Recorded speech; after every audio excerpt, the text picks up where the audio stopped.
We think we know what a serial killer looks like. We've seen them in movies, we've read the headlines.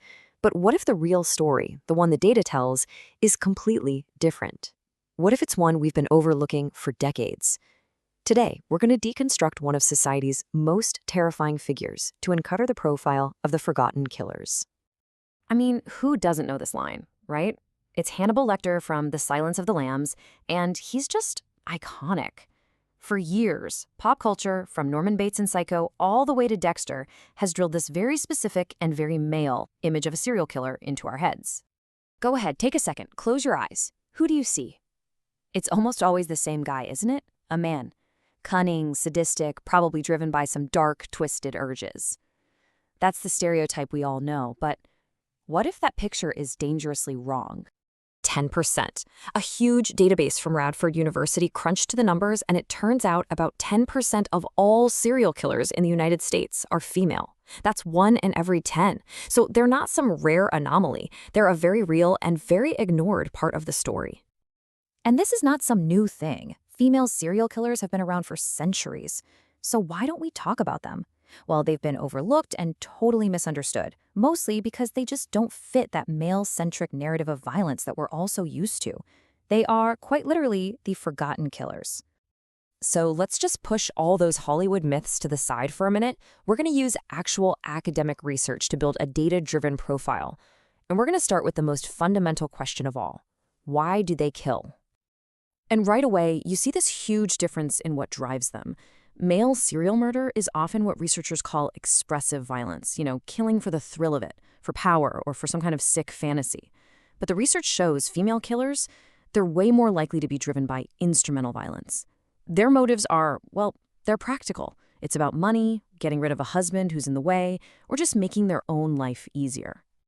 This brings us to one of the most classic profiles, the Black Widow. These are women who kill for profit, and they often target the people closest to them.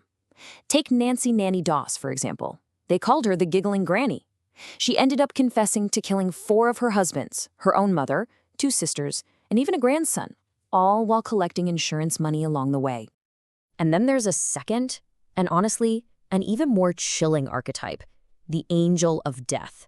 These are caregivers, nurses, people in positions of absolute trust who harm the most vulnerable people imaginable. Nurse Janine Jones worked in pediatric ICUs in Texas. While she was only convicted of killing 1 child, she's suspected in the deaths of up to 60 infants by injecting them with deadly drugs. Okay, so we've got motives like money and convenience, but what's going on underneath all that? What's the root cause? Well, research points again and again to one incredibly powerful factor: a history of trauma. Researchers have a name for this stuff: adverse childhood experiences, or ACEs for short. These are really traumatic events, things like abuse, neglect, seeing a parent struggle with addiction. And what we know is that these experiences can fundamentally mess with a child's development. And there's a really strong, consistent link between a lot of ACEs and violent behavior later in life. And when you look at the data, it's just stark. One study found that the rate of severe abuse among female serial killers was significantly higher than the national average. But get this, in her dissertation research, Rachel Strebel found that 100%, literally every single one of the solo female killers she studied had experienced some kind of childhood trauma. 100%. This quote from the research just says it all.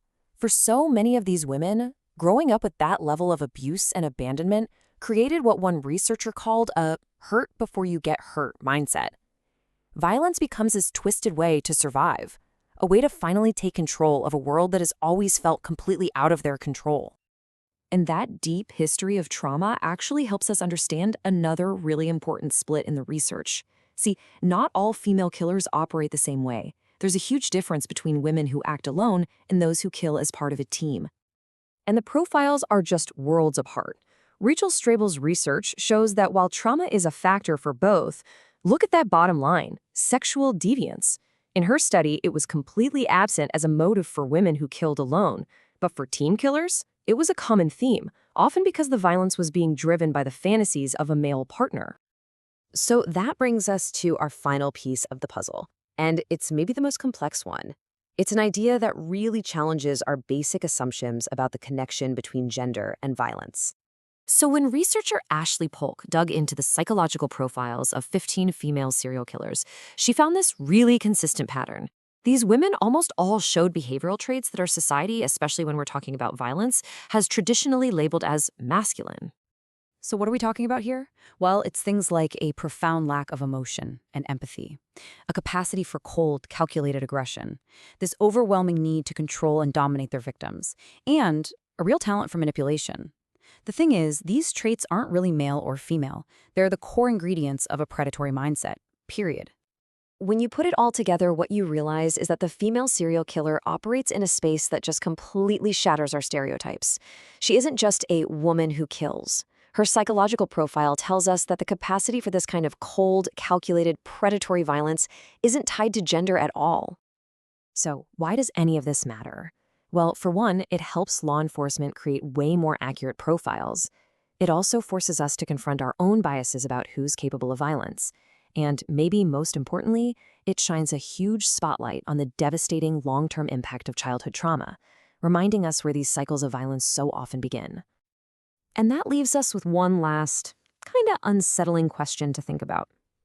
The data shows us that this kind of evil doesn't follow our gender rules. So if we've been looking in the wrong place here for so long, where else might we be failing to see violence simply because it doesn't fit the picture we expect?